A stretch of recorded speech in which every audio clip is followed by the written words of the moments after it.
Четене от Евангелието от Матей. Исус пак започна да им говори с притчи, като казваше: Небесното царство прилича на цар, който направи сватба на сина си. Той разпрати слугите си да повикат поканените на сватбата, но те не искаха да дойдат.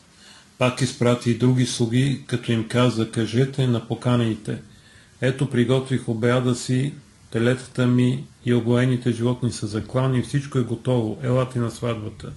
Но те пренебрегнаха поканата и си отидоха, всеки по своя път, един на своята нива, а друг на търговията си, а останалите хванаха слугите му и безсрамно ги оскърбиха и убиха. И царът се разгневи, изпрати войските си и погуби онези убийци и изгори града им. Тогава каза на слугите си: сватбата е готова, на поканените не бяха достойни. Затова идете по кръстопътищата и колкото хора намерите, поканете ги на сватбата. И така онези слуги излязоха по пътищата, събраха всички, които намериха, зли и добри, и сватбата се напълни с гости. А царът, като влезе да прегледа гостите, видя там един човек, който не беше облечен в сватбарска дреха. И му каза: приятелю, как си влязал тук без да имаш сватбарска дреха? А той мълчеше. Тогава царът каза на служителите: вържете му краката и ръцете, и го хвърлиха в тъмнината отвън. Там ще бъде плач и скърсане с зъби, защото мнозина са призвани, а малцина избрани. Това е Слово Господне. Ето, брата и сестри в Христа, това е Евангелие от 28 неделя в католическата църква, е покана за всеки един от нас да влезе на един банкет, където наистина се чества тази сватба между Исус Христос и Неговата църква. За да влезеш в този банкет, в тази радост, в това тържество, условието е едно – да вземеш тази дреха. Не е нужно ти да си добър, не е нужно ти да си перфектен. Поканата е гратис. Билета за влизане в тази зала е гратис. Тя е платена от Исус Христос. Цената да влезеш в тази радост, в този банкет, е платена вече. Всичко е приготвено.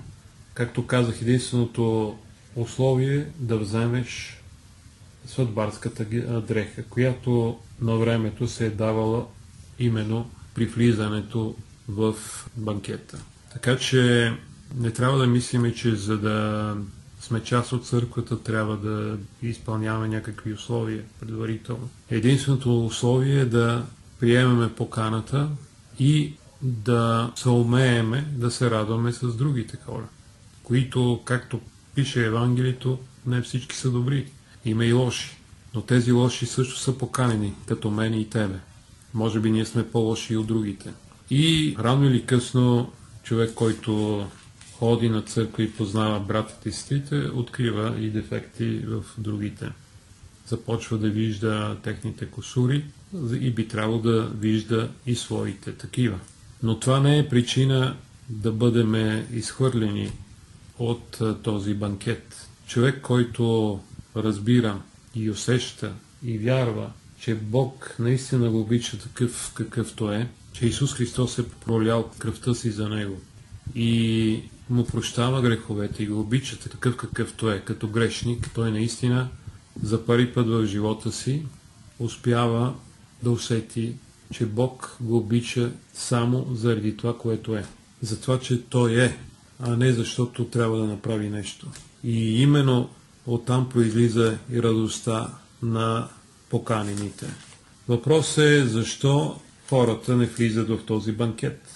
Да, от една страна може да се каже, че си представяме църквата като нещо строго, нещо, някаква организация, институция, и влизаш в едно място, където Божиите очи са навсякъде, където си непрекъснато има изисквания да не кажеш нещо грешно, да не направиш нещо грешно. От друга страна, може би самата църква понякога не е достатъчно отворена към хората.